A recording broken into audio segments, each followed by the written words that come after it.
در غزنی وقتی که سلطان محمود غزنوی پادشاه بود، تاجیک با نام ابوریحان بیرونی که زادگاهش خوارزم است زندگی میکرد و همین تاجیک در دنیا اولین شده گفته بود که زمین کوره شکل است، یعنی با مانند کوره است و یک نمونه اش را هم ساخته بود.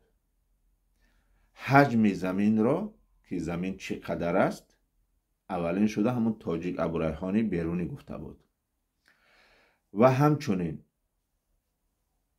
مسافه از زمین تا آفتاب یا خورشید را هم همین ابوریحان بیرونی گفته بود. یک اسباب ساخته بود با نام استرلاب، چه شکل دارد نمیدانم، اسباب خرد خیلی میده. این را میتوانید در جستجو کنید، در گوگل پیدا کنید چی از چی شکل دارد، در بارش خودتان ببینید. و بغیر از این یک حادثه عجایبی شده بود وقتی که ابوریحان بیرونی گفت که آفتاب یا که خورشید گرفته می شود، یعنی که در پس ماه می رود و دنیا تاریک می شود، او را کافر اعلام کردند. شخصان جاهل با سلطان محمود گفتند که این کافر است، میگوید که آفتاب پس ماه می رود، دنیا تاریک می شود، خودش را خدا گمان کرده است و طلب کردند که او به قتل رسانده شود، به دار آویخته شود. سلطان محمود این را قبول کرد.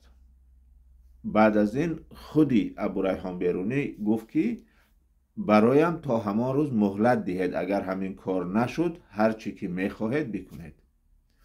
همان روز فرا رسید، جای به دار آویختن ابوریحان بیرونی را هم ساختند و آماده بودند که او را به دار آویزند. از گفتهش یک چند دقیقه یا یک چنده دیرتر هم این کار شد.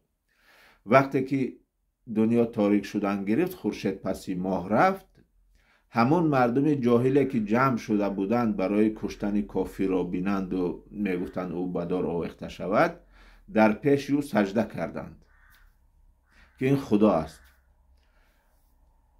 و ابوریحان بیرونی با آنها گفت که نه، من خدا نیستم، من همان کاری را میکنم که پیامبر گفتگی از طلب علم میکنم.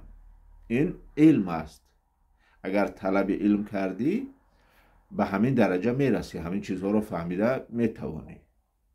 بله، این بود یک تاجیک، این را باید دانید. تا نوار آینده خدایا رو مددگارتان باشد. با درود.